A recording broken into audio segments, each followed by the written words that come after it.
जब रिश्ता चलाना बिल्कुल मुश्किल हो जाए, जब आपका रिश्ता हर हाल में खराब हो जाए, जब प्यार, रिलेशनशिप, पार्टनरशिप, शादीशुदा लाइफ पूरी तरह से मुश्किल हो जाए, आप जो चाहते हैं वो हो ही नहीं रहा है, अगर रिश्तों में, अगर संबंधों में आपकी नहीं चल रही है, अगर आपका रिश्ता आपके बगल में है और आपके अंदर नहीं है और आपके साथ नहीं है, तुम प्यार में इतने क्यों परेशान हो?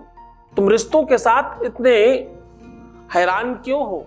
क्यों तुम अपने रिलेशनशिप को इतना कमजोर समझते हो कि वो तुमसे दूर रह सकता है? सब कुछ तत्काल प्रभाव से ठीक हो सकता है। 3-3-3 अपनी काख में लिखकर दबा लेना, फिर देखना चमत्कार, अपनी बगल में ये नंबर लिख लेना, उसके बाद जीवन भर वो तुमसे दूर नहीं रह पाएगा। हमेशा उसे आपके आसपास आने का मन करेगा और एक अद्भुत खिंचाव होगा। जरा देखिए और जानिए पूरा विश्लेषण।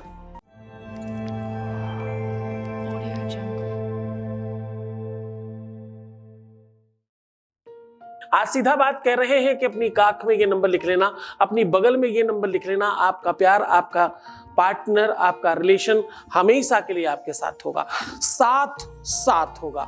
अगर कोई हमारा अर्धांग है, अगर हमारा कोई आधा शरीर है, तो हमसे कैसे अलग रह सकता है? हमारा आधा शरीर हमारे साथ ही है ना, हम वहीं पर प्रयोग करेंगे, हम वहीं पर उपयोग करेंगे, हम वहीं पर सारे के सारे उपाय करेंगे। सॉल्यूशन करने के लिए भी तुम्हारे पास तुम्हारा अपना अंग आधा है, यानी पार्टनर का आधा अंग तुम्हारे पास है। आज पार्टनर के अंग में बगल में ये नंबर लिख देंगे। नंबर लिख देने मात्र से आपके अपने जीवन में वो स्पेशल यूनिकता बढ़ेगी और आप श्रेष्ठ हो जाएंगे।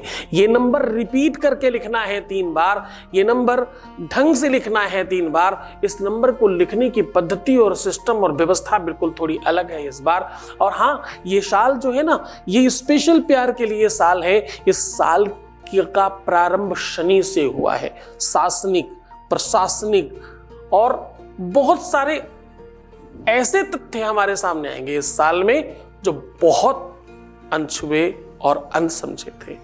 ऐसे आश्चर्यजनक चीजें सामने दिखाई पड़ेंगी, जिससे देखकर हम हैरान रह सकते हैं। ये वर्ष अपने आप में बहुत उन्नत कारक है। ये वर्ष बहुत लाभ हो जाने वाला है, खास तौर से रिश्ते और रिलेशनशिप में। अब हम सीधा उपाय की बात कर रहे हैं। ये जो नंबर है, ये नंबर है 3 और लिखना भी 3 बार है। अपने पार्टनर के अंग में लिखना है। अब करना यह है, जो स्त्री है वो अपने दाहिने अंग में लिखेंगी और जो पुरुष है वो अपने बाएं अंग में लिखेंगे। लिखने की जो स्याही है वो जरा नोट कर लीजिए। आपको इसके लिए चाहिए धतूरे के बीज, इसके लिए चाहिए थोड़ा सा केला, इसके लिए चाहिए आपको अष्टगंध, इसके लिए चाहिए तुलसी के बीज, इसके लिए आपको आखिरी और अंतिम और बेहतर सामग्री चाहिए, वो है शहद। ये सारी की सारी चीजें थोड़ी थोड़ी लेकर के मिक्स करके स्याही बनाइए और अपनी ही उंगली से 3-3-3 नहाने के कम से कम 1 घंटे पहले लिखिए और आराम से बैठकर उनको का मनन कीजिए, ध्यान कीजिए और ऐसा चिंतन कीजिए कि बस वो आपके ही हैं। पूरे मन से, पूरी श्रद्धा से, पूरे विश्वास के साथ करना, आप सफल होंगे, इसमें संदेह नहीं किया जा सकता। खुश हो जाइए, मुस्कुराइए, सुंदर बनिए, हर आधे घंटे में प्रणाम करके पानी पीजिए और अपना बहुत ख्याल रखिए। तुम सिर्फ और सिर्फ अपना ख्याल रखो। बार बार यही बात कह रहा हूं, मैं तुम्हारा, तुम्हारे प्यार का, तुम्हारे रिश्ते का, तुम्हारे संबंधों का, तुम्हारे परिवार का, व्यापार का, सबका ध्यान रख रहा हूं। ओम नमः शिवाय।